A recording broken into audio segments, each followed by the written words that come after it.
noite. Boa noite. Como vai você? Cada vez melhor. Melhor. E que dia é hoje? Hoje é o primeiro dia da minha nova vida. Sejam todos muito bem-vindos a mais uma Domingueira E. É um prazer, uma satisfação estarmos aqui com vocês. Eu sou Rosa, estou na Regional Interior, junto com o Ideraldo, e fazemos essa domingueira porque ela começou muito pequenininha, foi crescendo, então nós fazemos porque a gente quer estar junto, quer estar perto de vocês, quer estar passando informações, aprendendo mais, fazendo essa troca de experiência. E aí, todo domingo, eu volto e digo para vocês, primeiro vamos fechar os microfones, por favor, para a gente agora poder ouvir direitinho. Então, todo domingo, lá vem a Rosa de novo dizendo, por que como vai você? Porque eu posso estar cada vez melhor. Eu posso estar melhorando. A vida, ela é todo dia, toda hora tem um desafio para a gente estar enfrentando, mas a gente pode, com as nossas ferramentas de amor exigente, com a nossa espiritualidade, com a nossa responsabilidade social, estar criando redes de apoio para a gente estar cada vez melhor. E que dia é hoje? É o primeiro dia da minha nova vida. A gente escreve um livro novo, um livro colorido, sabe? Com aquele monte de giz de lápis de cor que eu aprendi com a Sônia Lopes. A gente pode escrever um livro novo, começar uma página nova todo dia. Então, agora eu vou passar para o Ideraldo e ele vai dar continuidade para a gente. Antes, eu queria dizer para vocês que a nossa domingueira é gravada. Então, se por acaso a gente tiver um tempo de interação, às vezes a gente consegue fazer aquele momento de perguntas, não é? Então, a gente pensar que aqui não é um grupo de partilha. Aqui, nesse momento, a gente não está fazendo um grupo de apoio. Aqui nós estamos fazendo na domingueira um momento de aprendizado.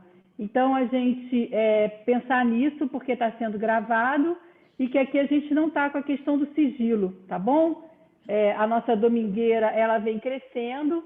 A partir do próximo domingo, nós já vamos estar ligados à FEAE, a Federação do Amor Exigente, que abraçou a nossa domingueira, mas vamos continuar no mesmo esquema como a gente vem fazendo até agora, tá bom? Ideraldo, agora é com você. Sejam todos muito bem-vindos, conscientes de que estar no amor exigente é colocar-nos a serviço da sociedade e participar de uma transformação nela, através de um programa de auto e mútua ajuda, mudando comportamentos e aumentando a nossa qualidade de vida. A coordenação do Amor Exigente regional do interior do Rio de Janeiro traz hoje para a nossa domingueira Isilda Alves, com o tema Lutas e Vitórias contra a Dependência de Drogas. Mas antes, vou chamar para a nossa espiritualidade a Lenira Godinho, que é do grupo Bezerra de Menezes, do Rio de Janeiro. Lenira, é com você. Boa tarde a todos. Antes de começar a espiritualidade, eu gostaria de agradecer principalmente a Rosa, né, por ter feito esse convite. E estou muito feliz, muito agradecida mesmo de todo o coração de poder participar com vocês, dando um pouquinho de mim para que cada dia nós consigamos ficar cada vez melhor. Então, eu escolhi hoje um tema que é um tema assim que é pequeno, não é grande, mas é uma coisa que eu acho que de muita profundidade, porque toca muito os nossos corações e nos faz fazer uma reflexão conosco mesmos. Porque a espiritualidade, como diz a nossa querida e amada Dona Mara, é o que dá o nosso despertar espiritual. É através da espiritualidade que nós despertamos para a vida, né? E então é uma coisa que é muito importante nos nossos grupos, é um momento em que nós fazemos uma reflexão, não só em conjunto, mas principalmente uma reflexão interior, em que cada um vai olhar um pouco para dentro de si. Então, hoje eu escolhi para a espiritualidade a história do lápis. É uma história simples, mas que vocês vão ver aonde ela nos leva. O menino olhava a avó escrevendo uma carta. A certa altura, perguntou: você está escrevendo uma história que aconteceu conosco? E por acaso é uma história sobre mim? A avó parou a carta, sorriu e comentou com o neto: estou escrevendo sobre você, é verdade. Entretanto, mais importante que as palavras é o lápis que estou usando. Gostaria que você fosse como ele, quando crescesse. O menino olhou para o lápis intrigado e não viu nada de especial no lápis. Mas ele é igual a todos os lápis que vi em minha vida. Tudo depende do modo como você olha as coisas, respondeu a avó. Há 5 qualidades nele que, se você conseguir mantê-las, será sempre uma pessoa em paz com o mundo. Primeira qualidade: você pode fazer grandes coisas, mas não esqueça de que nunca está sozinho. Lembre sempre que existe uma mão para guiar os seus passos. Esta mão nós chamamos de Deus. E ele deve sempre conduzi-lo em direção à sua vontade. Segunda qualidade: de vez em quando, eu preciso parar o que estou escrevendo e usar o apontador. Isso faz com que o lápis sofra um pouco, mas no final ele está mais afiado. Portanto, saiba suportar algumas dores, porque elas o farão ser uma pessoa melhor. Terceira qualidade: o lápis sempre permite que usemos uma borracha para apagar aquilo que estava errado. Entenda que corrigir as coisas que fizemos não é necessariamente algo mau, mas algo importante para nos manter no caminho da justiça. Quarta qualidade: o que realmente importa no lápis não é a madeira ou a sua forma exterior, mas o grafite que está dentro. Portanto, cuide daquilo que acontece dentro de você. E, finalmente, a quinta qualidade do lápis: ele sempre deixa uma marca. Da mesma maneira, saiba que tudo o que você fizer na vida irá deixar traços e procure ser consciente de cada ação. Então, aí é que está a importância desse pequeno objeto lápis, que nos faz refletir, fazendo-nos ficar no lugar dele, objeto, né? Nós percebemos que não somos nada nem ninguém se não tivermos aquela mão do nosso poder superior a nos guiar. Nós necessitamos de uma mão, como o lápis precisa da mão para poder escrever. Na segunda qualidade, o lápis, quando é apontado, ele sofre.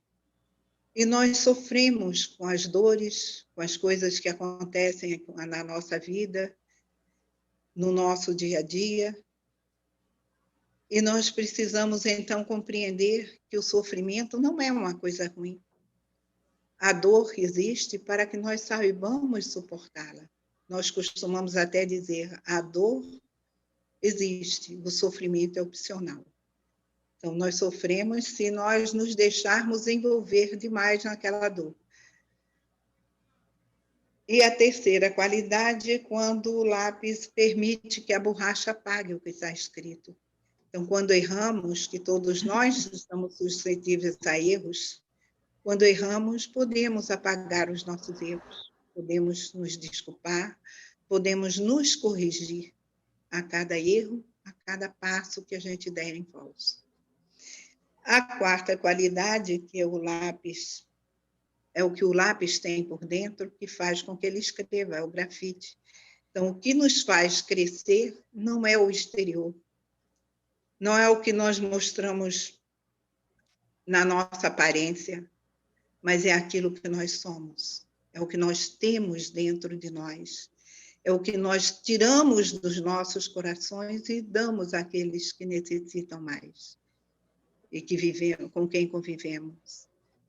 É o nos doarmos, é nós nos conhecermos de dentro para fora, porque o que vale é o que nós temos no nosso interior. E, finalmente, a quinta qualidade é que o lápis deixa marca. Nós não vivemos apenas por viver.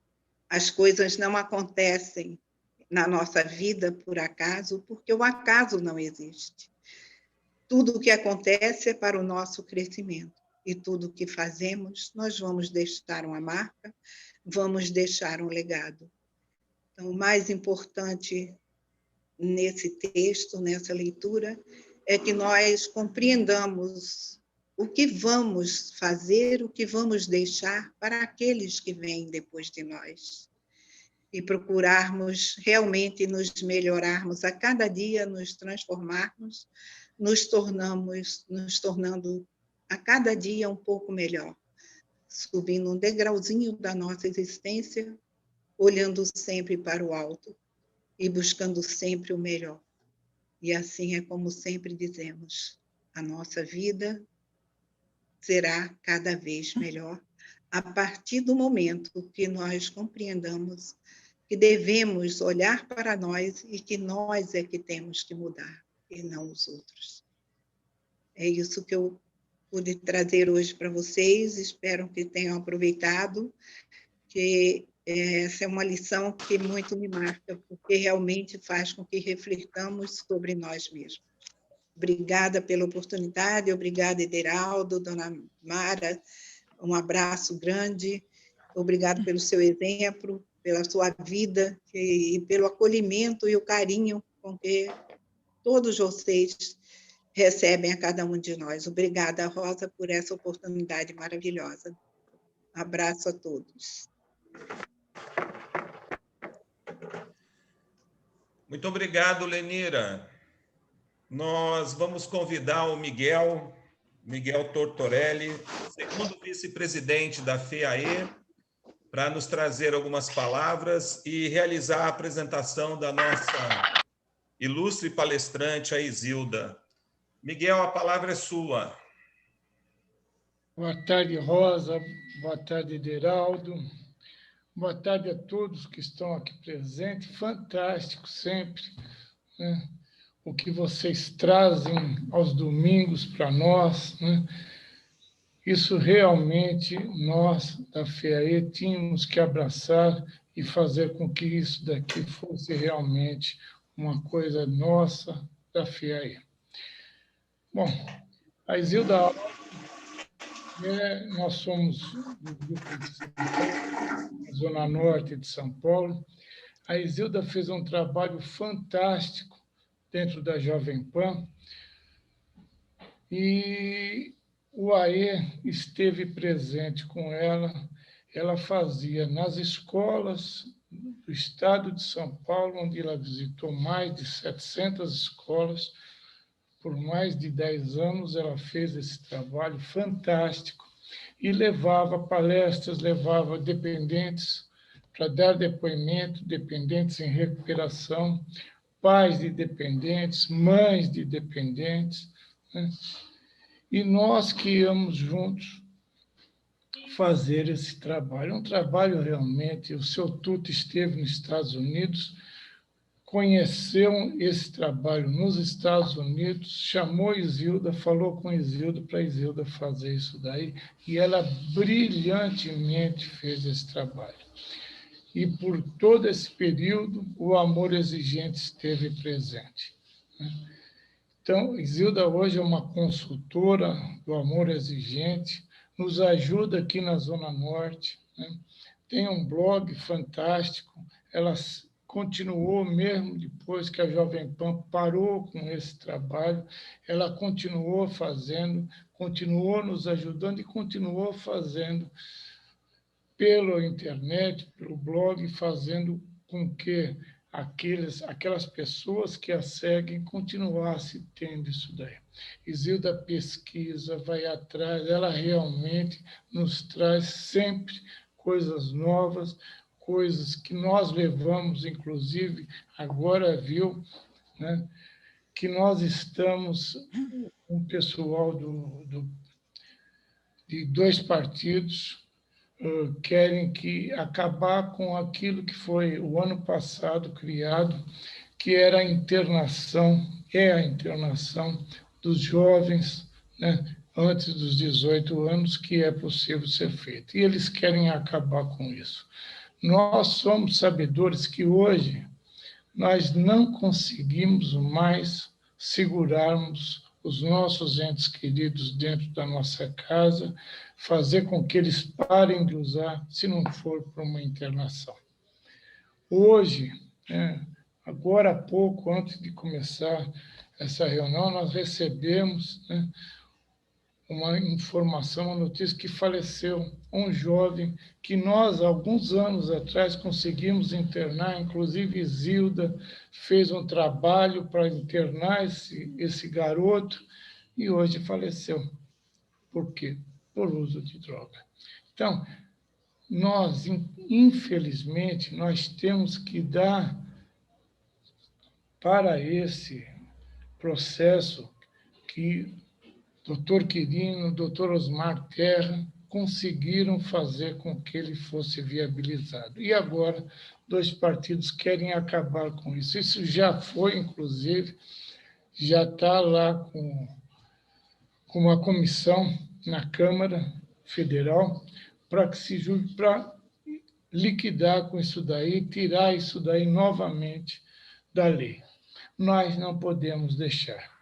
Inclusive, vou pedir para a Rosa e para o Ederaldo depois, né, eu vou mandar para vocês que mandem e-mails lá para o Congresso, que não tirem isso daí. Né?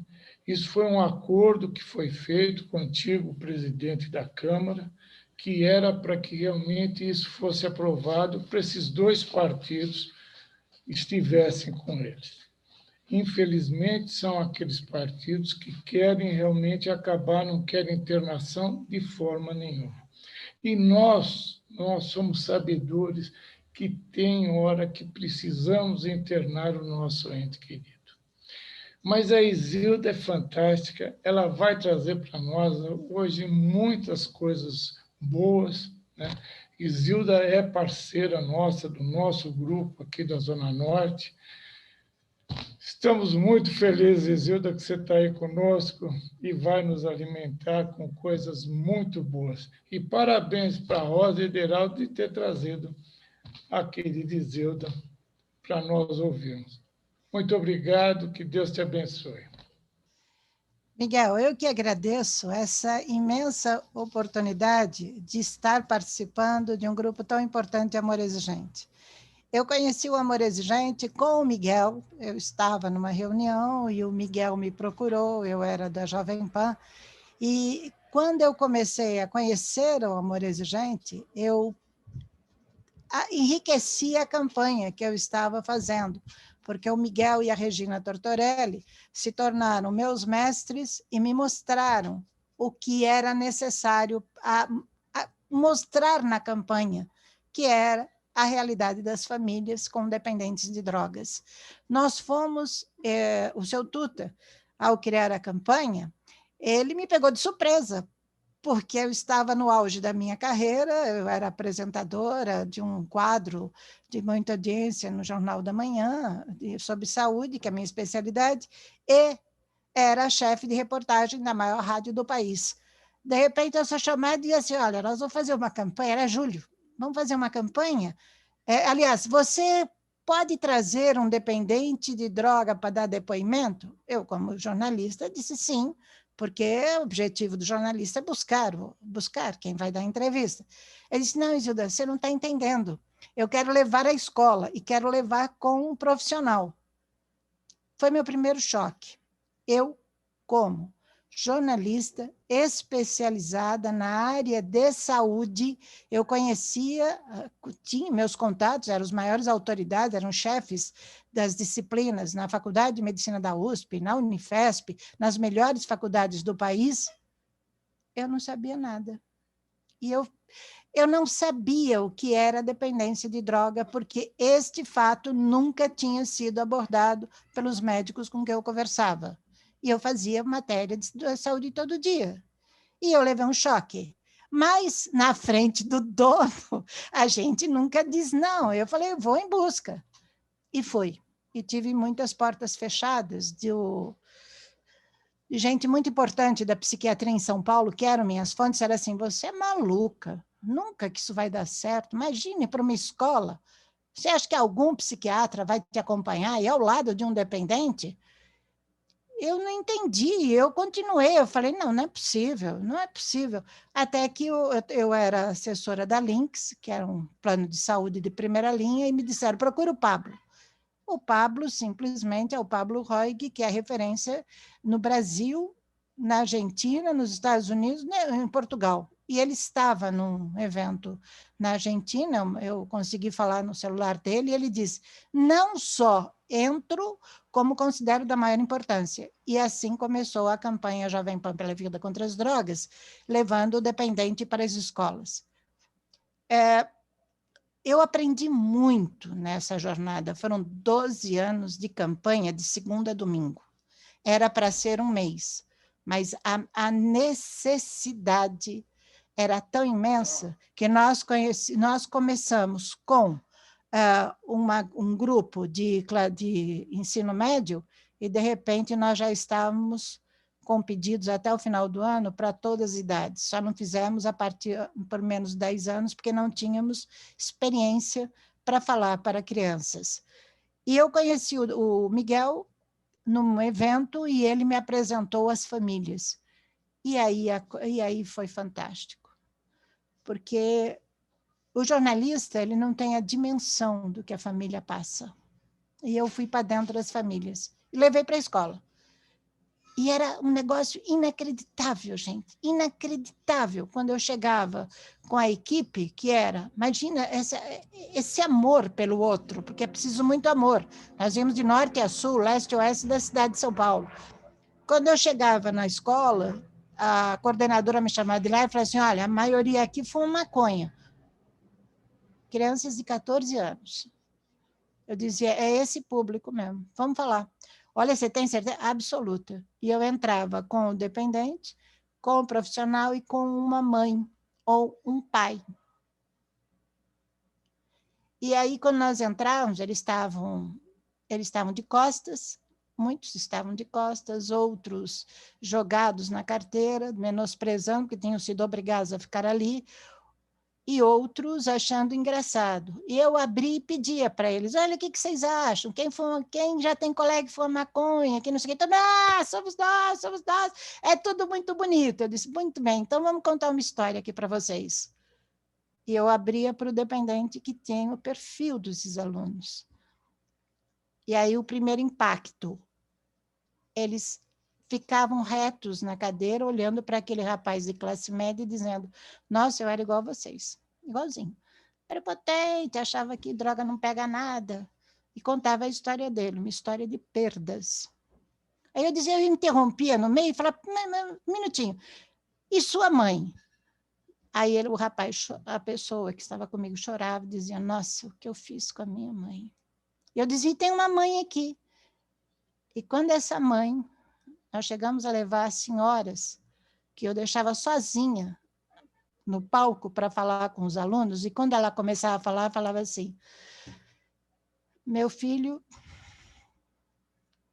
começou com maconha e ele morreu. Ele teve um surto psicótico e ele via as paredes se fechando. E quando eu pude interná-lo, ele ficou 8 meses internado e não tinha mais volta, porque o pulmão dele já estava todinho danificado. Mas como eu apanhei do meu filho. Ele jogava, nos surtos, ele jogava sofás contra a gente. A minha casa, essa senhora contava, era mais visitada pela polícia que qualquer outra do bairro. Aí quando ela terminava, era um silêncio, mas um silêncio, todo mundo olhando para aquela mãe e dizendo, mas essa podia ser a minha mãe. Eu não sabia que era isso, eu não sabia que atingia a família, eu achei que era uma escolha minha. E aí eu punha o profissional perguntar, e com você? É assim, é só com ela que aconteceu? O profissional fala, infelizmente, acontece com todas. E aí o que eu via, o que o Miguel viu, que a Regina viu, e eu tenho isso testemunhado no livro que eu escrevi sobre essa campanha, eram alunos de 14 anos chorando e pedindo ajuda, porque eles diziam, nunca imaginei que isso podia acontecer com a minha família, com a minha mãe não. E a situação mudava, e nós conseguíamos levar adiante a campanha. Fomos a todos os bairros da capital, todos. Ficamos presos porque teve lugar que nós entramos, era do tráfico, e nós ficamos presos porque eles decretavam toque de recolher. E nós presos dentro de uma sala com os alunos, com 4 policiais na porta, para nos dizer quando a gente podia sair. Tivemos bomba na campanha, tivemos ameaça e eu fui processada por 2 anos pelo pessoal da maconha, que ainda não era legal, não tinha ordem para se fazer a marcha da maconha em São Paulo. E eu criticava. E eu, o seu Tuta, que é o dono da Jovem Pan, nós fomos levados aos tribunais. 2 anos de processo com a marcha da maconha, no começo ilegal. O delegado aceitou. E nós quase nos tornamos réus. E, ao invés de eu estar à frente da campanha, eles ligavam para a campanha, para a redação, e diziam que eu ia ser presa e que eles iam fotografar, porque era um absurdo o que eu dizia. Só que apareceu um anjo na minha vida, como tudo acontece, né? Que chama-se Mário de Oliveira Filho, que é um advogado criminalista. Ele era simplesmente um dos homens chaves da Ordem dos Advogados do Brasil, e um homem de extrema experiência e um dos criminalistas mais famosos e mais conceituados do Brasil. E ele tinha me premiado 2 meses antes. E quando eu procurei, porque eu não sabia como agir, eu nunca fui a uma delegacia, eu falei, olha, eu não sei nem onde está na delegacia, tá? Ele falou, você não vai sozinha, a delegacia a gente não vai sozinho. Eu vou buscar. E quando ele foi buscar, ele me mostrou que havia um processo, o delegado tinha aceitado a documentação desta grossura contra mim e contra o seu Tuta, que era para nós 2 estarmos na cadeia. Quem estava à frente é também um homem, um advogado, que eu não dou o nome porque ele não merece, mas ele está no meu livro. Eu vou falar, é Dr. Toron, que é tão famoso na rede criminal, e ele era o advogado desse grupo. E uma coisa que eu aprendi nesse processo, em que meu filho ficou doente de tanta pressão que eu sofri em casa, no trabalho, enfim, foi que ali não era o grupo que estava, da maconha que estava, era o grupo que está querendo colocar a maconha aqui, porque o Toron cobra em dólar. E ele não foi voluntário nessa causa. E isso tudo nós mostramos quando o Mário de Oliveira ganhou esse processo no STF. A campanha não terminou, com toda sexta-feira eu recebendo intimação. Eu e seu Tuta recebemos intimação às 6h. Você tem que ir à delegacia, você tem que ir à delegacia. Nós nunca fomos, que o Mário o Mário ganhou em todas as instâncias. Mas, enfim, isso me mostrou o tamanho da encrenca que eu estava entrando. E foi aí que eu abracei a causa. E quando eu conheci o Amor Exigente, as barreiras caíram. Se eu tinha alguma dúvida, elas foram enterradas. Não existe dor maior do que ver um filho sofrer. Não existe. E as mães do Amor Exigente, elas têm uma sabedoria que eu olhava e eu não entendia, gente. Porque eu dizia, nossa, mas essa mulher está sofrendo tanto. E ela dizia, eu não desisto do meu filho. Meu filho não nasceu para traficante. Ouvia isso diariamente. E o Miguel Tortorelli e a Regina, são duas pessoas inacreditáveis. Eles são assim, eles não se cansam. O celular do Miguel toca de 5 em 5 minutos com uma mãe pedindo ajuda. E com todas as dificuldades que nós temos em São Paulo, onde a prefeitura autoriza a Cracolândia, aliás, sou vizinha de 2 Cracolândias, e autoriza na redução de danos, que significa não interferir no consumo. Então, muitas vezes, eu fui com mãe, a minha tese de jornalismo de pós-graduação é com uma mãe de 12 anos, que foi me apresentada, de menino de 12 anos, foi me apresentada pelo Miguel. Jovem Pan. Eu era da Jovem Pan. Eu tinha acesso a todos os médicos. Eu levei 3 meses para conseguir uma internação para esse menino. 3 meses. Sabe por quê? Porque não tem. E o único lugar que tinha, eles não me davam acesso porque não interessava colocar uma criança de 12 anos. Para eu conseguir ir colocar essa criança, teve que entrar, o Amor Exigente teve que entrar comigo, aí nós fomos para a OAB entrou, disse eu resolvo, não resolveu, nós tivemos que entrar com uma ação. Sabe o que o menino fazia? Eu fui à casa dele. Um lugar simples, uma rua de escadas que não tinha nome. Ele simplesmente conheceu a maconha na escola, com 12 anos, e ele se tornou cortador de maconha do tráfico, num dos lugares mais terríveis de São Paulo, que é onde o tráfico domina, a Zona Sul. E a mãe, quando eu falava com ela falava, vou me suicidar. E o Amor Exigente deu forças para que essa mãe continuasse. Portanto, Miguel, isso que está acontecendo no Congresso, com o PDL, que é um projeto de lei do PSOL e do PT, que querem liberar a maconha no Brasil. Maria do Rosário disse com todas as letras que isto era acolher menor dependente de droga numa comunidade terapêutica é violação dos direitos humanos. E eu escrevi, vou publicar amanhã. E os meninos que estão no tráfico de drogas? O que faz? Deixa que eles morram na mão dos traficantes? E os meninos que eu vejo na Cracolândia? Deixa morrer para dar dinheiro para os traficantes? Isso não é violação? O que significa um filho dependente? Põe a família em risco, põe a vida em risco. Isso não é violação? Aí é bonito o projeto deles, que diz assim, mas tem que ser atendido em ambulatório. Em São Paulo, eu digo para os senhores, não tem ambulatório. Foram trocados por CAPS.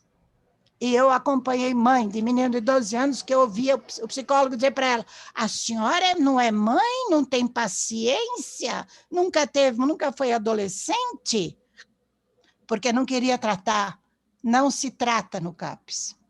Então, este projeto que está na Câmara e que é o PDL 534/2020, eu tenho escrito sobre todo dia, ele quer tirar das famílias o único recurso gratuito, porque na rede pública não existe internação para menor.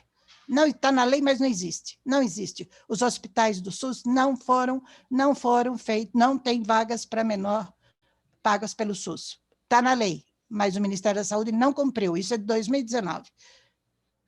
E a Senapred, Secretaria Nacional de Cuidado e Prevenção às Drogas, solicitou ao CONAD, que é o Conselho Nacional de Políticas sobre Drogas, autoridade no país, que autorizasse. Eles autorizaram baseado no artigo 277 da Constituição e de várias leis que protegem o menor.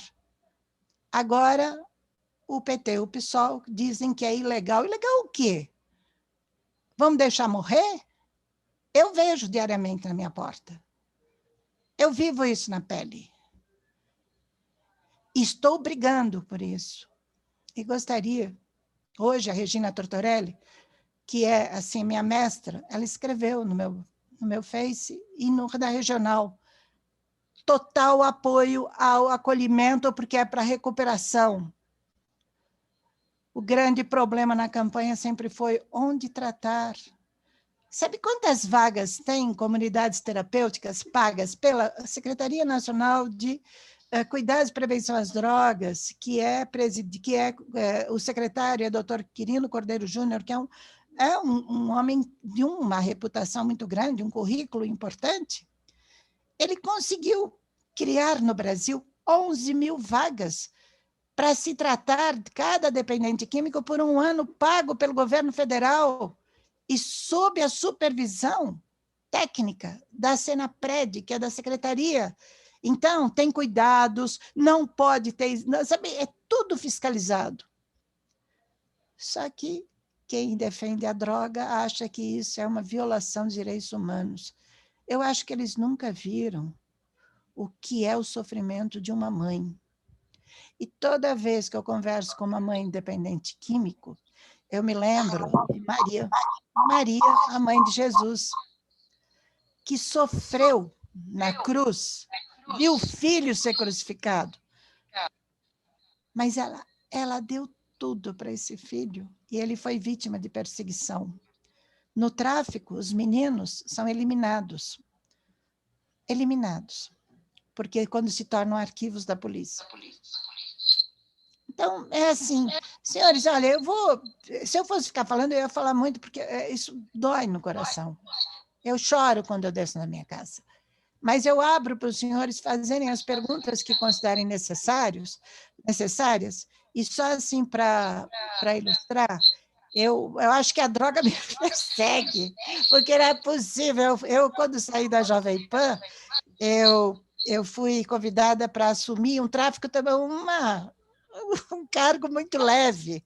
Imagina, olha a minha postura, imagina, né? Eu fui convidada para simplesmente ser a chefe do tráfico de pessoas, assim, que ia investigar o tráfico de pessoas da Secretaria de Justiça de São Paulo. E eu aceitei.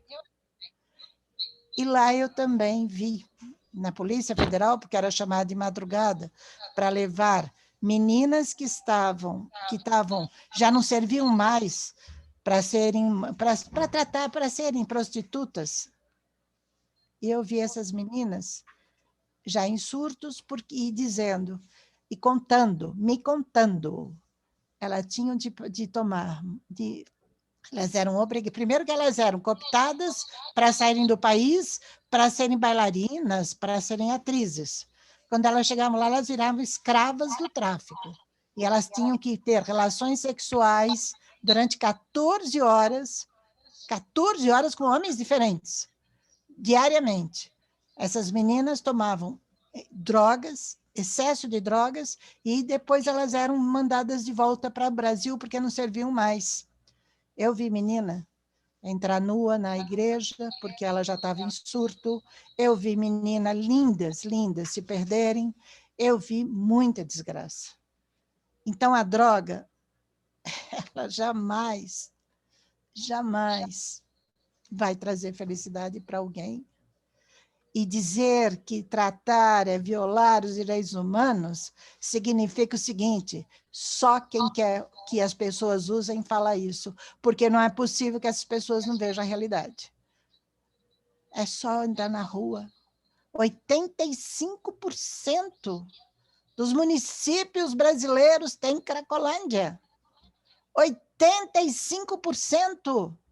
Doutor Quirino bate nesse número todos os dias e diz que ele está lutando para ter vagas para internar todas essas pessoas.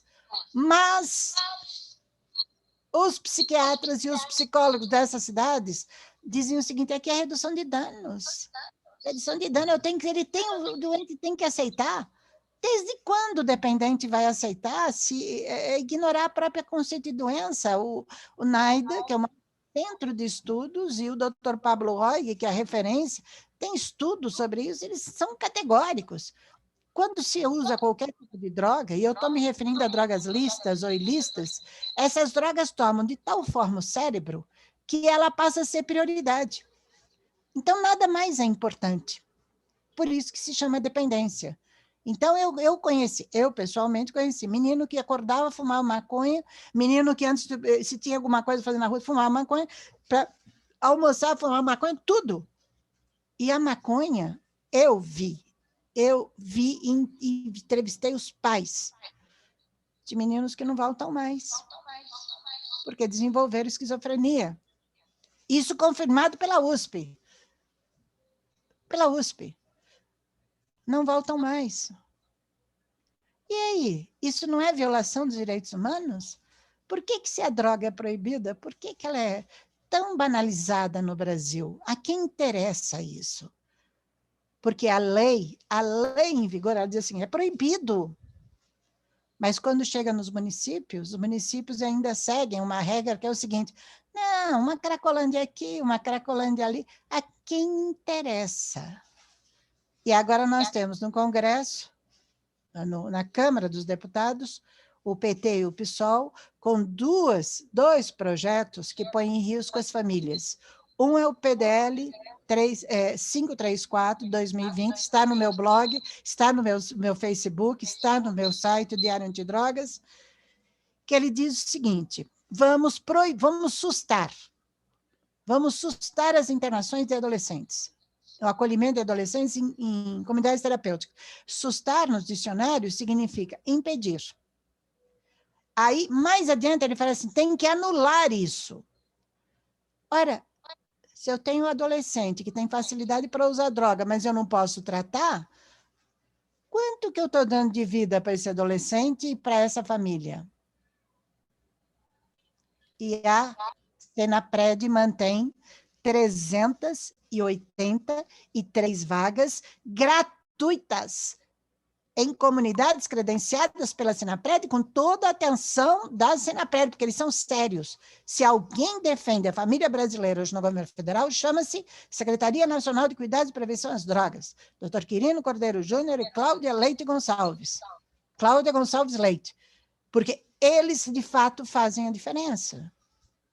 Agora, é uma luta. É uma luta. E fora isso, né, Miguel? Ainda temos no Supremo Tribunal Federal uma ação que deverá ser julgada agora, este semestre. O relator é o ministro Gilmar Mendes. E elas vêm desde os anos 2002, essa ação. Quem entrou com a ação? A Defensoria Pública de São Paulo. Como é que é esse negócio? O que eles querem? Eles querem derrubar da lei o artigo que proíbe drogas no Brasil. É o artigo 28. Se esse artigo cair, a droga está legalizada no Brasil, porque se eu posso usar, se não tem artigo que proíba eu estar com a droga, quem me vendeu? Para que dizer? O traficante é o quê? E eles que na verdade, estão querendo pegar todos os meninos que estão na FEBEM hoje a Fundação Casa, 50% da Fundação Casa, eu sei porque eu estive na Secretaria de Justiça, falo por São Paulo, estive por um ano na Secretaria da Justiça e tenho os dados, 47% dos meninos internados na Fundação Casa do Estado de São Paulo são do tráfico. Isso não, ser do tráfico não é uma violação aos direitos das crianças? Está na Constituição, criança tem que ser protegida. Se eu jogo para o tráfico, eu estou fazendo o quê? Eu estou matando essa geração. Então, preste atenção, eles querem tirar essas crianças esses pequenos traficantes, a partir dos 18 anos que estão nas cadeias, para virem para as ruas. Minas Gerais fez isso com a pandemia. Aumentou violentamente o número de crimes e estupros. Então, ou nós cumprimos a lei, e nós, família, nos unimos para protestar contra esses grupos que não nos defendem, que são projetos como liberar a plantação de maconha no Brasil e produção de produtos com maconha, inclusive alimentos, que é um projeto, é o 399 do PT e do PSOL. Imagine a senhora, o senhor entrando no supermercado e vendo lá, bem à vista, né? Como a gente vê com a bebida, né? Chocolate com maconha, sabe, o salgadinho com maconha, tudo com maconha. E levando para sua casa. Sabe o que está acontecendo nos Estados Unidos, Colorado? Que tem isso? As crianças estão comendo isso, estão sendo levadas para o serviço de emergência. Por quê? O THC desses produtos é muito elevado e ele faz a criança entrar em convulsão. Então, eu não sei. Olha, eu tenho o maior orgulho de estar com o Miguel, com a Regine, na Federação de Amor Exigente. Porque, de fato, vocês salvam vidas. São vocês que vão pegar a família que está destruída e colocar ela novamente, dar a ela uma coisa que a droga eliminou, esperança. Vocês são, assim, sabe aquela luz que a gente precisa na hora que a gente está caindo num precipício, pelo amor de Deus, me joga uma corda? Vocês jogam a corda e restituem os valores dessa pessoa a ponto dessa família voltar a acreditar no amanhã. Olha, eu conheço tudo sobre isso. E eu nunca vi um trabalho igual como o do Amor Exigente. Eu me emociono porque vocês são voluntários pela vida. De fato, se existe uma religião em que eu acredito, chama-se Amor Exigente.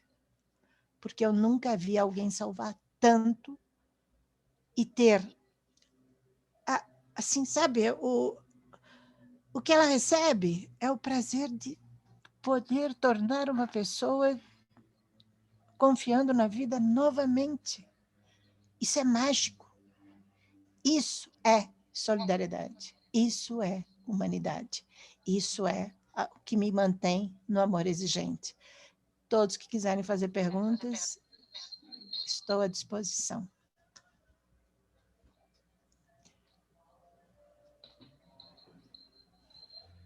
Vamos respirar, porque a gente se emociona, sabe, Zilda? Assim, a gente se vê em cada palavra que você colocou, né? Indo do final para o início, quando você diz que o Amor Exigente ele joga aquela corda que a gente precisa quando está caído no precipício, traz aquela luz, um trabalho tão bonito, voluntário. Cada um que está aqui, você vê num domingo, né? A gente aqui reunido podia estar fazendo outras coisas, né? Estamos aqui em prol dessa responsabilidade social, em prol dessa melhora de vida para cada um de nós e poder ser esse pedacinho que vai passando. Então, Isilda, o seu trabalho assim é muito bonito. Quando eu pedi para você como você queria ser apresentada, que eu comecei a ler, eu falei, nossa, como é que a gente vai falar todo esse trem aqui da Isilda, né? Aí você falou, não, Rosa, só te mandei para você ter uma ideia do que eu faço. Então, assim, você é uma batalhadora. Eu tive a oportunidade de ler o seu livro. Fiquei, assim, um pouco mexida, sabe? Porque são muitas histórias fortes, né? Que a gente vai vendo, que vai passando. Mas, assim, primeiro que um trabalho do jornalista não é fácil. Olha o Miguel lá colocando o livro, ó. O meu eu li, e no evento que a gente fez do Amor Exigente, eu sorteei e passei para uma outra pessoa, porque eu gosto de fazer os livros virarem, né, para as pessoas terem oportunidade de estar lendo também.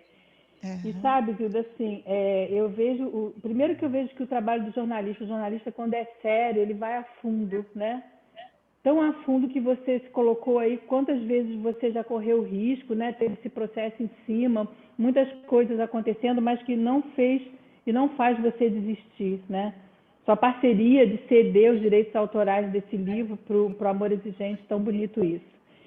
E quando eu tive a oportunidade de ouvir você lá em Serra Negra, foi até quando eu sentei do seu ladinho, dizendo, Isilda, tu tem que ir a Niterói para falar para a gente. Aí você vê, a pandemia trouxe essa possibilidade de você estar aqui, né? eu engrandeço assim o trabalho do Miguel também, que é uma pessoa que persiste, que está ali. Então, assim, a gente precisa ter essa força, dessa coisa. Quais são as ferramentas que nós temos hoje em dia? É a gente estar encaminhando esses e-mails? É a gente estar colocando, né, a boca no trombone? O Amor Exigente, ele não trabalha a questão de... Aqui a gente é pluralista em tudo, né? Pluralista na parte espiritual, pluralista na parte política, pluralista até para o time de futebol. A pessoa pode torcer para o time de futebol que ela quiser, né? Nem sei, hoje acho que estava rolando aí um jogo importante do Palmeiras, nem sei se de repente o pessoal deixou de estar aqui porque está lá acompanhando esse jogo hoje, né? Mas, enfim, a gente não pode desistir, sabe? E, assim, eu acho muito bonito o trabalho que o Miguel vem fazendo, né? De estar ali, de estar correndo atrás, porque são vários pedacinhos dentro do Amor Exigente que a gente precisa a gente precisa ter a voz para poder fazer acontecer, né?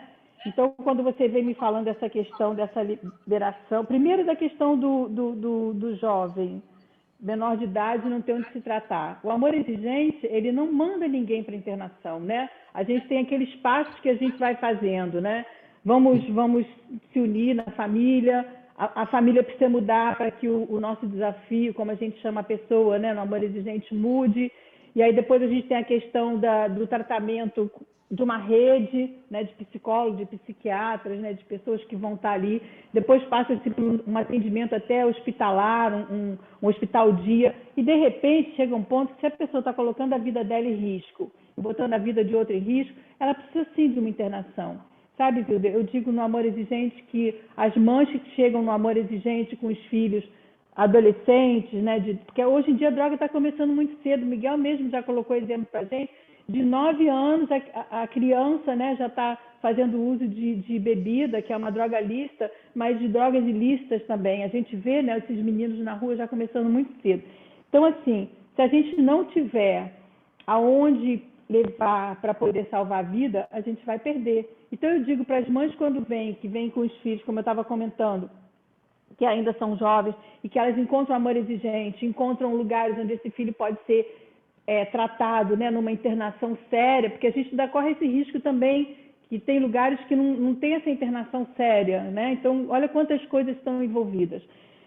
Eu parabenizo a sua mãe e digo, você está no lugar certo, sabe? Quem dera que todos tivessem conseguido começar, até antes disso, na prevenção, né? A prevenção indicada, a prevenção universal, seletiva, indicada, mas assim, aquela prevenção universal que é quando a gente ainda nem tem nada acontecendo.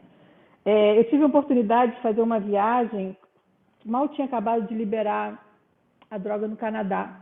E eu estava numa cidade que eu vi uma fila, eu falei, e a gente passeando, né, turista, você quer fazer o quê? Deve ter uma liquidação, bora entrar nessa fila porque deve ter uma promoção boa, né? E era uma fila para a pessoa comprar droga. Então eu fiquei assim, com o coração muito apertado de ver. Aí depois eu li aquele jogo, foi chegando perto, né? Eu e minha amiga, a gente não sabia falar muito inglês, até que a gente descobriu que a gente estava numa fila para poder estar comprando droga. E eu comecei a olhar, sair da fila e fiquei olhando, jovens, muito jovens, assim, sabe? O Canadá está com isso recente, não sei como vai ser daqui para frente, mas assim, pelo pouco conhecimento que eu vejo assim, países como Portugal, né, como a Holanda, já regredindo, e lá eles têm a parte de saúde boa, né? Aqui, como você estava falando, na minha cidade, aqui em Niterói, nós temos 8 leitos em Jurujuba, 8. Como é que você atende com 8 leitos? Né? Não atende. E mesmo assim, a pessoa fica pouco tempo, porque já tem que liberar para outros, né? Então, quando as famílias vêm para Amor Exigente para pedir assim, me dá uma orientação, a gente segue, né, o protocolo que a gente aprendeu de indicar três clínicas, indicar que as clínicas de preferência sejam filiadas à FEBRAC e à FEBRACT, né, Federação Brasileira de Clínicas, Federação Brasileira de Comunidades Terapêuticas, mas mesmo assim é uma dificuldade muito grande. Por quê? Porque a maioria a pessoa tem que ter recurso financeiro. Então, assim, a gente está vivendo uma situação que é bem complicada, mas o que eu vejo é que no Amor Exigente, né, a gente tem pessoas como Miguel e tem parceiros como você que não desistem e que fazem que com isso a gente continue se fortalecendo, né? a gente sabe que tem a questão financeira, que é uma coisa muito forte. Então, eu vi uma reportagem outro dia exatamente do Colorado, quanto eles faturam por dia, né? São lugares assim, você entra que você vai comprar desde um brigadeiro até um refrigerante, um bolo, né? Imagina você dar um pirulito para uma criança, né? Com a base dessa.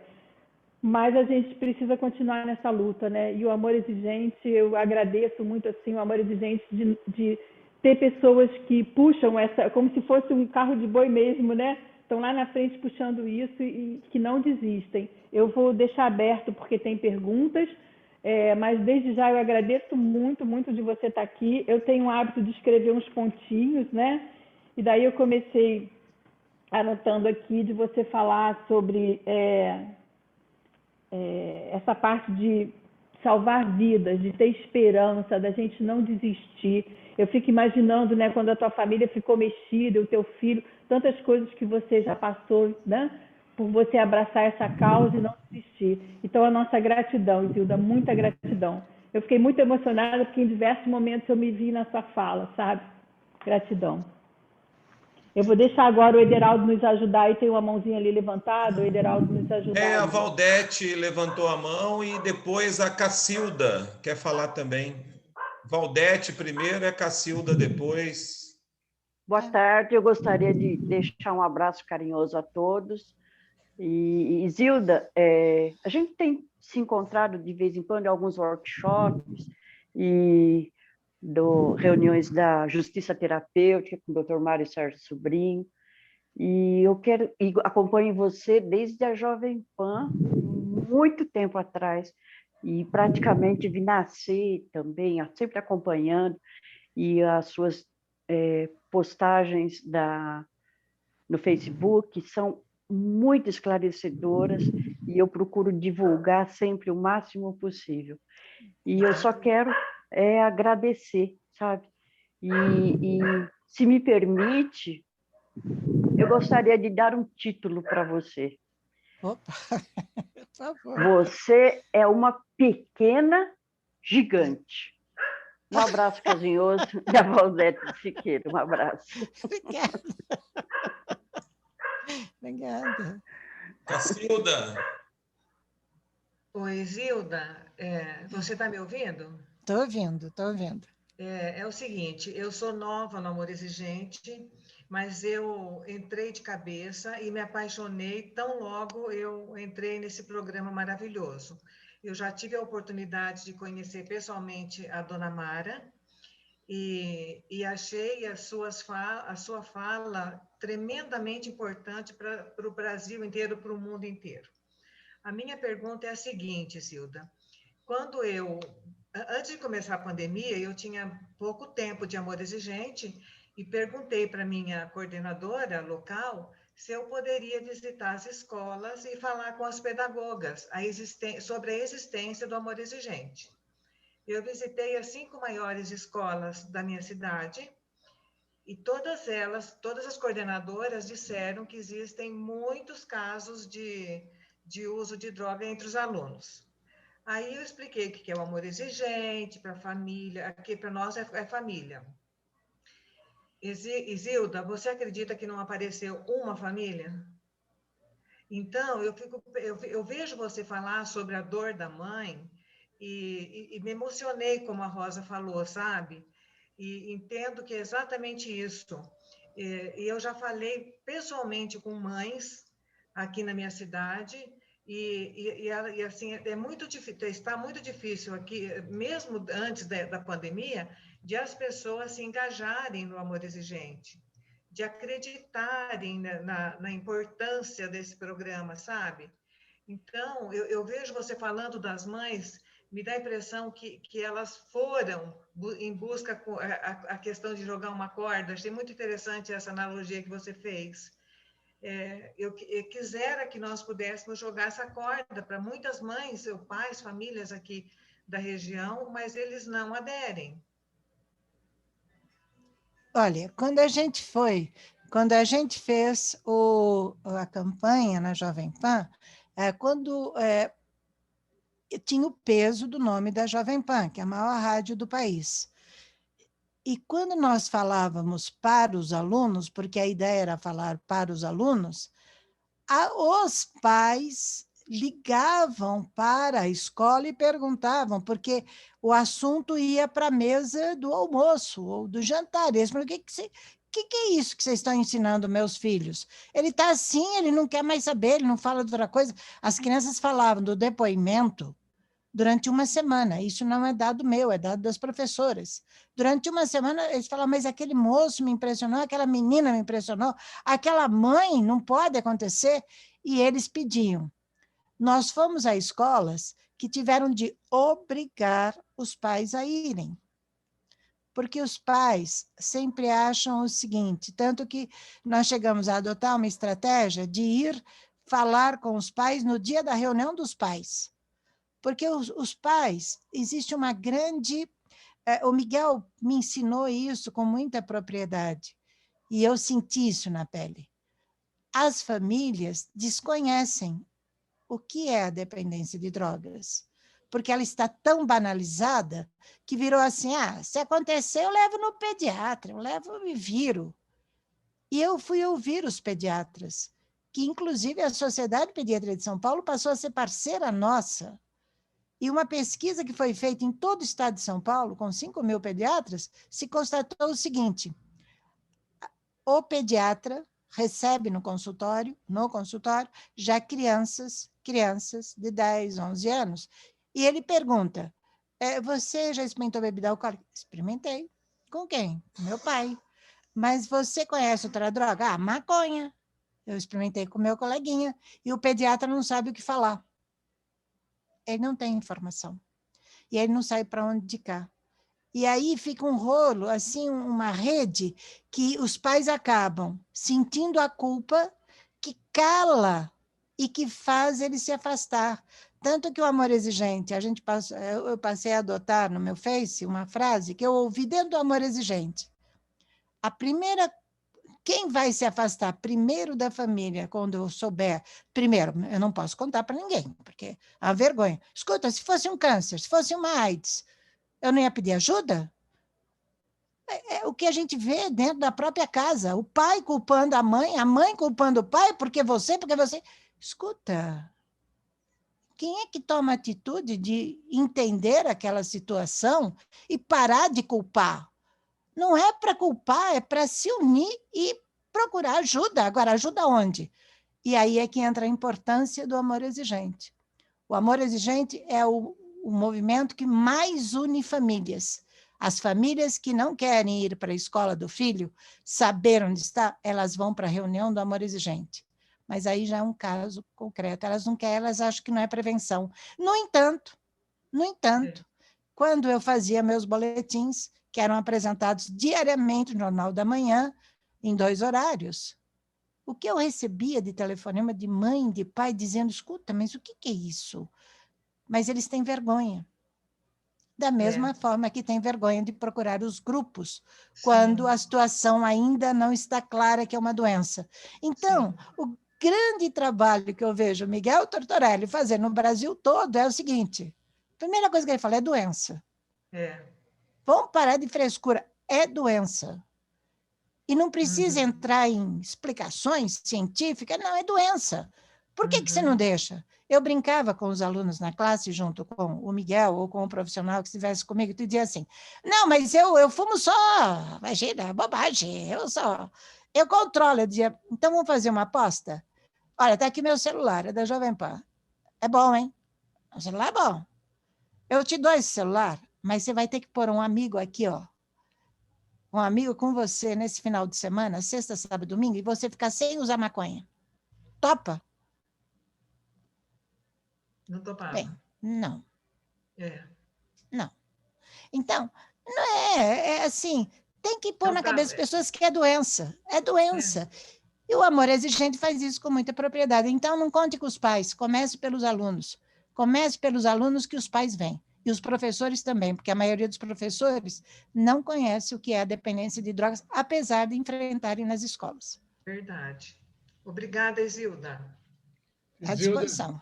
Oi. Isilda, um minutinho só, Ederaldo. Isilda, oi. Nós tentamos fazer nas escolas, né, em São Paulo, fomos falar com o secretário para levar realmente isso daí, uma obrigatoriedade de levar para as escolas. O que aconteceu? Olha, eu era da Secretaria da Justiça de São Paulo, Secretaria Estadual da Justiça, foi em 2019. Eu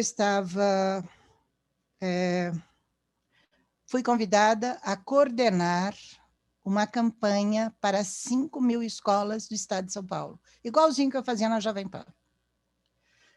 O secretário se animou, porque, inclusive, ele foi ao lançamento do meu livro, ele tem 5 filhos, e ele falou, eu preciso disso. Gente, foi o ano mais infernal que eu já encontrei na minha vida. Estava tudo pronto, as escolas queriam, estava tudo pronto, até que chegou o senhor Marcelo Ribeiro, que é diretor do CRATOD, e então presidente do CONED, que é o Conselho Estadual de Drogas, e tornou a minha vida um inferno, porque ele disse ao secretário o seguinte, ele ligou no celular do secretário e falou assim, essa mulher vai te colocar em processo, ela vai te causar problema e ela só quer aparecer. O secretário, que era muito correto, colocou eu e o Marcelo à frente. Então, você vai dizer isso para ela, porque ela tem uma história, eu tenho 27 prêmios. E não são prêmios poucos, é de entidades. Eu não fui chamada em durante 12 anos em 700 escolas, por acaso. E aí ele dizia o seguinte, o Marcelo Ribeiro, junto com o então presidente do Conselho Estadual de Drogas, que é o responsável, o Conselho Estadual é o responsável por fazer a política de drogas em São Paulo, que não existe. Porque eles não conseguiam fazer, porque um era engenheiro e o outro é a favor da redução de danos, e o diretor do CRATOD, e da liberação da maconha. É o presidente do CONED. CONED tem na sua, para vocês terem ideia, o CONED, que é mantido pelo governo do estado, o CONED é o Conselho Estadual de Drogas, que subsidia o COED na política de drogas. Sabe quem está dentro do CONED? A Associação Canábica do Estado de São Paulo. Uma associação que defende a liberação da maconha. O rapaz que faz na internet, ele ensina a usar droga. Ele tem um canal no YouTube que ele ensina até a usar crack. E eu denunciei tudo isso, e aí foi colocado assim, numa reunião, eu, o Marcelo Ribeiro, e o COED, e uma médica que, enfim, foi levada por eles e que os apoia. Mas aí eles queriam provar, eles disseram assim para mim, Isilda, eles não falavam comigo, eles não falam comigo. Olha, secretário, ela está muito equivocada, porque levar o dependente para a escola é colocar a escola em risco. Aí eu falei, bom, se fosse isso, eu já estava presa, né? Porque eu fiz isso durante 12 anos. Eu e o seu Tutu estávamos presos. Não, mas você não tem base legal, porque os estudos internacionais dizem que não pode levar. Eu disse, me prova. Eu estava com o documento que eles estavam citando, porque é evidente que eu não ia para uma escola assim porque alguém mandou. Eu estudei antes. E aí essa moça, que eu não vou dizer o nome dela, porque ela foi usada como laranja por eles, disse assim, eles apresentaram como responsável pela prevenção, na verdade, ela fez só um estudo sobre alcoolismo no estado de São Paulo, ela falou assim, olha, não existe isso, o NIDA, a Organização Mundial da Saúde, todos criticam. Eu disse, me diz o artigo, porque eu estou com o documento na mão que você está citando. Porque me diz o artigo que está escrito isso. Aí, como eles se calaram, eu disse, sabe de uma coisa? Sabe de uma coisa? O Brasil não está nem nesse documento que reúne 40 países, porque nunca fez campanha, porque nunca tratou dependente. Vocês não têm a menor experiência. E mais, esse documento que vocês estão falando, eu desafio vocês a me dizerem. Porque eu estou com ele aqui, sabe o que ele fala do Brasil? Nada. Ele diz assim, o Brasil não apresentou. Além disso, quando vocês falam que não pode levar o dependente, sabe o que ele fala? Nós não podemos falar nada porque nós nunca fizemos a experiência.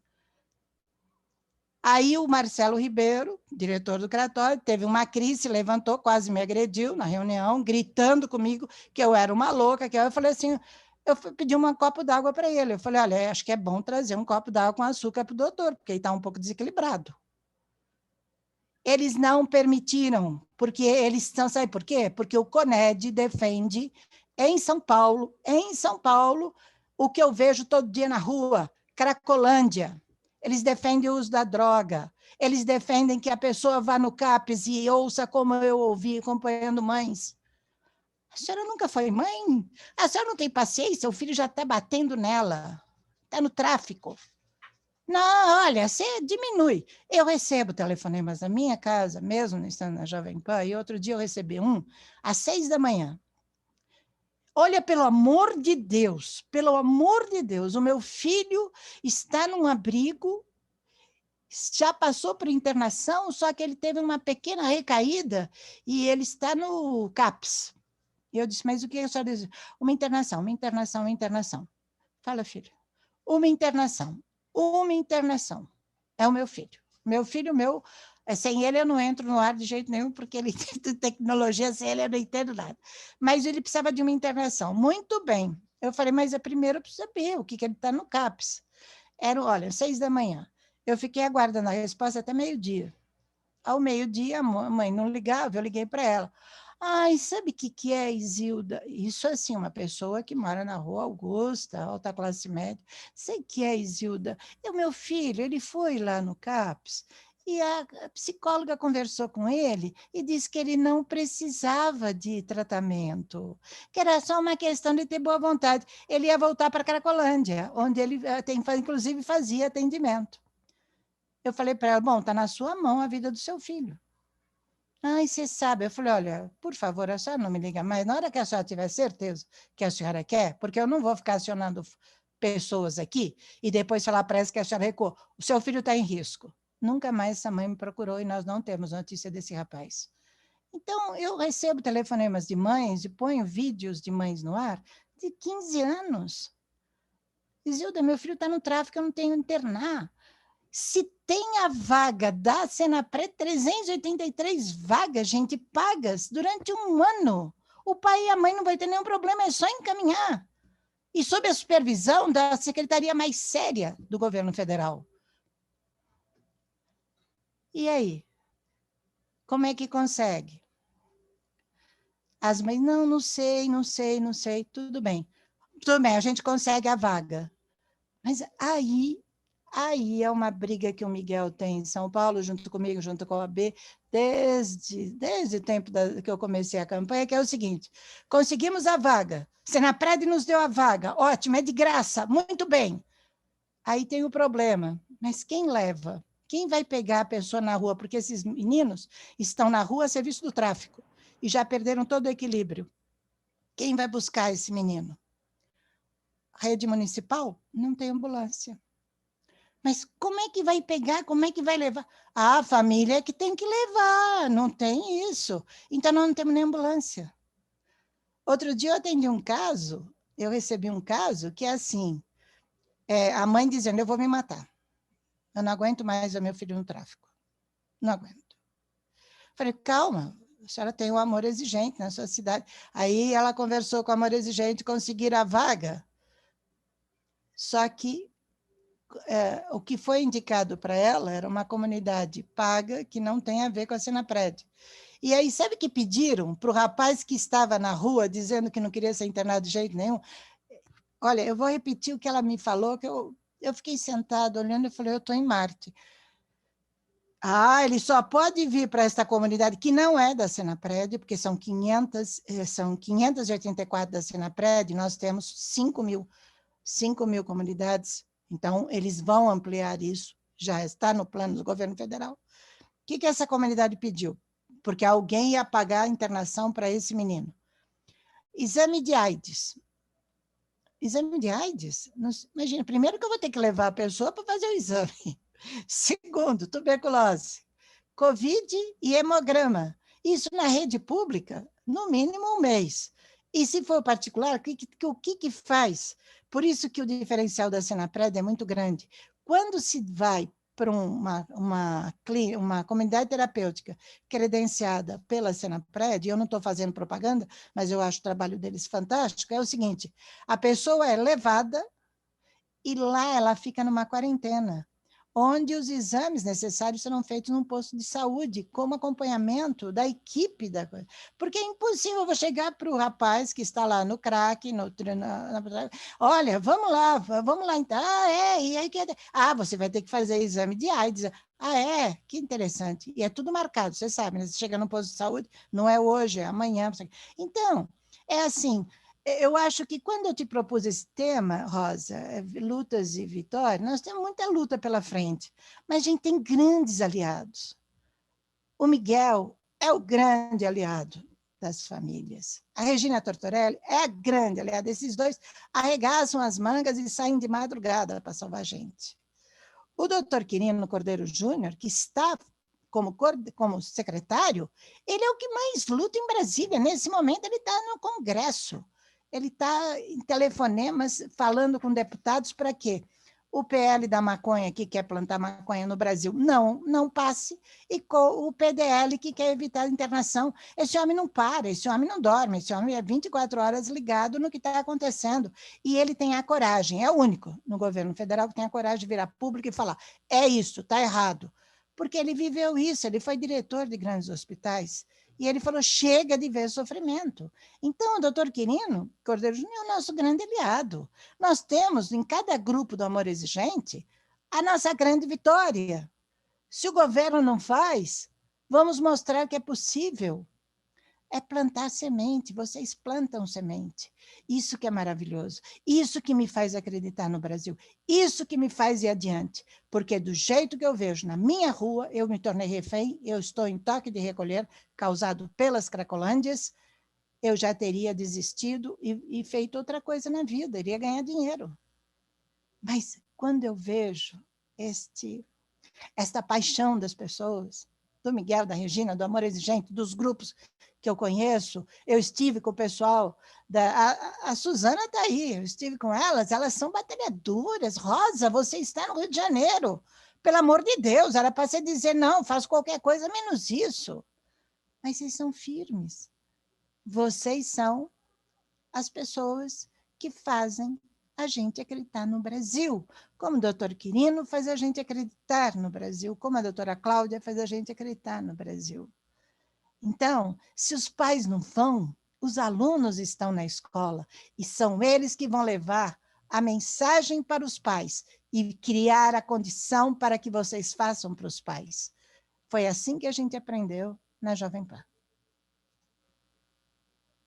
Pergunta, gente, pelo amor de Deus. Obrigada, Isilda. Muito obrigada. E pessoas como você fazem a gente acreditar no Brasil. Opa, obrigada. Obrigada. Ederaldo, ainda dá tempo? A gente tem 2 pessoas com a mão levantada, mas, Isilda, eu queria te dizer assim... eu vou resumido. 1 minuto. Isso. 1 minuto. Eu trabalhei em rádio. Segundos. Então, desculpa, o que eu queria dizer para você é que assim, que na verdade o que encanta a gente é que o Amor Exigente, ele faz a gente sair do nosso umbigo e ir para essa responsabilidade social, que é o quarto pilar do Amor Exigente. Então, a gente, no momento em que a gente está saindo do nosso umbigo e indo para essa responsabilidade social, eu também paro de ficar vivendo em cima do desafio, não é? Então, essa coisa, você falou uma palavra que eu uso muito, é muito mágico. E essa mágica é transformadora, né? Então, eu vou ver aqui com o Ederaldo se ainda dá tempo das 2 pessoas fazerem perguntas. Olha, dá vontade da gente continuar direto, porque assim, o Amor Exigente ensina a gente que a gente não pode ficar só naquele mundinho, a gente tem que abrir a nossa mente, ver o que está acontecendo no nosso entorno, ver onde a gente pode trabalhar, porque assim, uma família pode não ter um problema de dependência química, mas aquele rapaz que está na rua, na Cracolândia, que faz alguma coisa com uma família que nem tem a questão da dependência química, essa família está vivendo o problema também. Então, é assim, por isso que o Amor Exigente esse ano está usando o lema, né? Juntos somos mais fortes. E a gente precisa sair, parar de olhar o nosso umbigo e ir para esse todo, né? Ederaldo, me ajuda aí, Ederaldo. Infelizmente, o nosso tempo já se encerrou. Vamos abrir para uma pergunta só, e a gente encerra, finaliza. É o Ivan, está com a mãozinha levantada lá. O Ivan faz sua pergunta. Obrigado, Ederaldo. Isilda? Oi. Está me ouvindo? Estou te ouvindo. Estou te Tá, procurando, mas estou te ouvindo. Aham. Sou Ivan, aqui do Rio de Janeiro. Oi, tudo bem? Bem, primeiro eu queria parabenizar o seu trabalho Muito obrigada. do Miguel e da Regina, né? Esse trabalho junto aos jovens é super interessante e é o caminho mesmo, né? Via escolas. Eu tenho uma irmã que tem escola na Bahia e eu várias vezes falar com ela, Nani, chame pessoas que trabalham com combate às drogas para fazer discurso na sua escola. E aí minha irmã fez isso várias vezes, vem fazendo. Tá? Que eu acho que esse é o caminho também. E como você mesma falou, que cada dia as pessoas estão começando mais cedo, talvez devamos começar com idades menores mesmo, para ter a prevenção, entendeu? Se com 11 já está começando a usar, de repente tem que ser mais cedo para a pessoa prevenir, não usar, não chegar nem a começar a usar. Esse é o ideal. Agora, quero trazer aqui também um tema polêmico, uma pergunta que vai ser polêmica, sobre a liberação das drogas, né? Eu tenho um irmão que é dependente químico. Ô, Isilda, eu preferia, claro, que ele não usasse drogas, né? Que ele fosse puxado por essa corda mágica, por essa corda e saísse do mundo das drogas. Mas eu prefiro que meu irmão vá numa farmácia comprar a droga do que vá num morro estar com um traficante para comprar a droga. Eu acho que seria mais seguro ele estar numa farmácia comprando do que ir num morro, lidar com traficantes, com pessoas bandidas para comprar aquela droga que ele vai usar. O que você acha disso?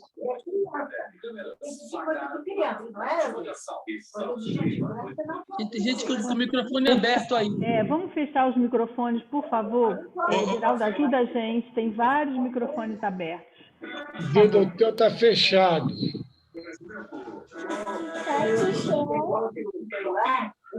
Abriu? Abriu? Ok. Então é assim, olha.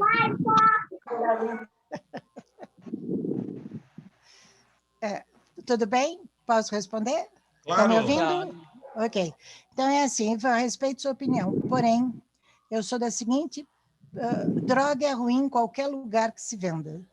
Tanto o farmacêutico quanto o traficante, eles estão prejudicando pessoas. Aliás, me espanta e me dói no coração saber que um farmacêutico que deve vender produtos para salvar vidas se propõe a vender alguma coisa que vai prejudicar as pessoas. Porque a situação é a mesma. Sabe, e o risco é o mesmo, porque não é só a questão de ir ao morro, mas a consequência. O risco que com todo respeito, a pessoa que compra no morro, ou a pessoa que compra do coleguinha, ou a pessoa que compra da farmácia vai ter é a mesma. Hoje a maconha é a droga que mais os traficantes mexem para que ela vicie rápido, e para viciar rápido, eles precisam mexer no THC que vai ao cérebro. E o cérebro, ela vai destruir a conexão entre os neurônios, ou seja, ela vai mexer com o funcionamento do cérebro. E com isso, como ela está mais potencializada, por isso ela vicia rápido, ela pode causar surtos, ela pode causar depressão que leva ao suicídio. Eu estou acompanhando casos de jovens que, pelo uso de maconha, tentaram suicídio ou foram vítimas do suicídio, porque a depressão é muito grande. E, além disso, ela tem vários outros riscos, enfim. Então, Ivan, com todo respeito, mas eu sou completamente contra, porque eu sou por um Brasil sem drogas, com saúde e com o direito das pessoas terem saúde. Esse negócio de dizer que vende na farmácia fez com que o Uruguai se tornasse um país da maior violência, porque se eu posso vender na farmácia tem um preço, e não tirou o traficante.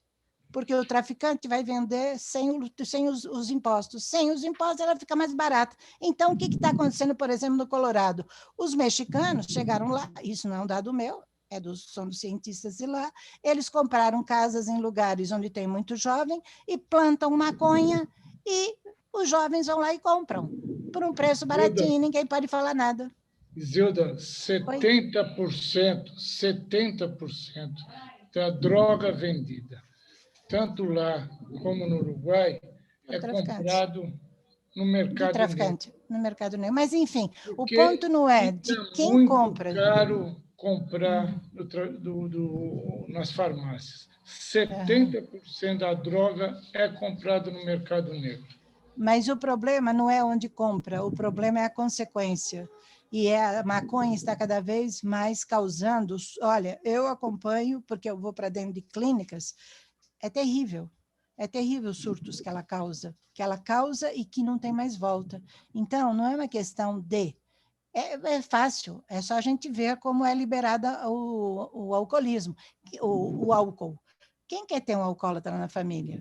Quem quer ter uma doença causada pelo cigarro, que é liberada, que pode comprar em qualquer lugar, quando a pessoa começa a ter uma fibrose pulmonar, que ela não consegue mais respirar? Então, a doença está na droga, não está em quem vende. Quem vende é uma questão de legislação. E hoje, maconha, qualquer droga, eu vejo na minha rua, eu vejo em vários lugares, está mais liberado que um copo d'água. É mais fácil você conseguir maconha do que você conseguir um copo d'água ou um pedaço de pão.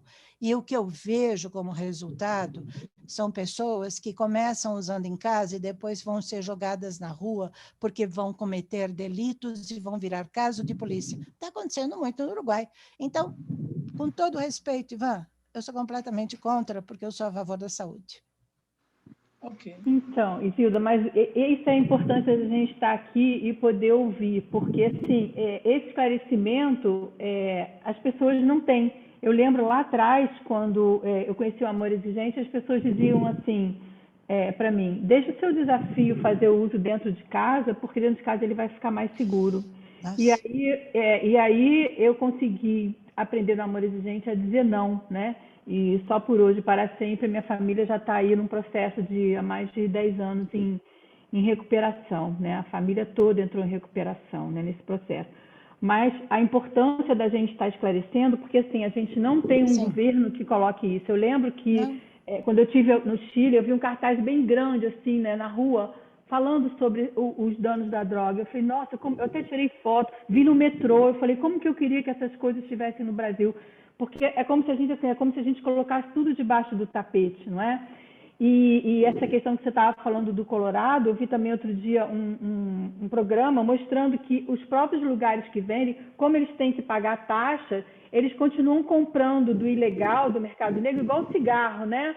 Porque bota aquele bonitinho ali na frente, presta conta daquele bonitinho, mas continua pagando mais barato que o que vem para ele não precisar pagar esses impostos. Então, é uma coisa muito complexa, a gente precisa se informar. No Amor Exigente, a gente não está aqui para ficar fazendo discurso, né? Mas, assim, a gente tem que saber o quanto cada coisa causa, quais são os efeitos e o que a gente pode estar fazendo para minimizar. Um país onde a gente vê a propaganda de bebida, né? Eu fiquei olhando outro dia uma propaganda de bebida, a gente em plena pandemia convidando as pessoas para irem para festas, para a praia se refrescar. Eu falei, cara, não estou entendendo isso que está acontecendo. Então é uma coisa assim grande, mas olha, graças a Deus a gente precisa de muitas Isildas, muitos do Miguel, né? Hoje me deu uma luz assim, gratidão, Miguel, por você me atender, porque assim, ó, hoje me deu uma luz, quando eu estava pensando em você, eu falei, cara, será que o Miguel pode estar lá com a gente? Miguel, claro, Rosa, então ele está sempre disponível com a gente, né? Então eu sou muito grata, e muito grata a você, Isilda, assim, por você ter abraçado essa causa e estar junto com a gente, sabe? Porque a gente precisa continuar se fortalecendo para a gente poder fazer cada vez um mundo melhor. O Amor Exigente, ele é um programa de esperança também para as famílias, sabe? E cada história que a gente consegue ter de êxito, que a gente passa adiante, a gente vai se fortalecendo para dizer assim, se um conseguiu, o outro também pode conseguir. Muita gratidão por você estar aqui com a gente. Deixa eu só fazer uma observação. Quero sim, mas pois assim, não. Todos que quiserem mandar pergunta, é fácil. O meu Facebook é Isilda Alves, Facebook, me mande pelo Messenger, mande as perguntas, mandem para a Rosa e a Rosa me encaminha pelo Zap. Vai ser um prazer responder, enfim, porque eu acho que uma coisa que eu sempre falei durante 12 anos, informação é arma poderosa contra as drogas. E quando ela é correta e ética, ela salva vidas. Então, mandem as perguntas para a Rosa, eu respondo. Né? Vai ser um grande prazer. E olha, O prazer foi todo meu de ter o privilégio de estar com tanta gente que salva vidas no Brasil.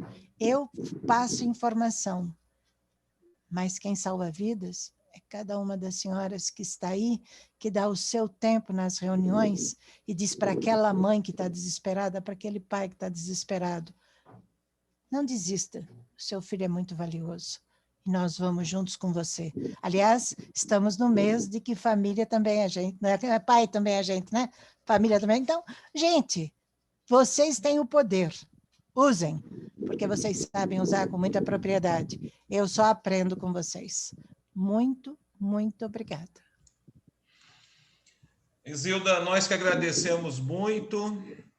Rosas, tem algum aviso da domingueira do próxima semana? Então, a próxima semana a gente vai ter uma domingueira internacional. O Pavel, ele mora em Lisboa, ele é uruguaio, mora em Lisboa, e ele vai estar aqui junto com a gente. Ele é um psicólogo e vai ser muito bom a gente estar junto. Desculpa, gente, eu fiquei tão envolvida aqui que eu costumo pegar o título para passar direitinho, mas eu tô plateia mesmo, entendeu? Aí minha emoção não me deixou buscar aqui, mas vai ser muito bom semana que vem, direto de Braga, na verdade. Ele mora em Portugal, mora em Braga, e vai estar com a gente semana que vem, tá bom? Esperamos vocês.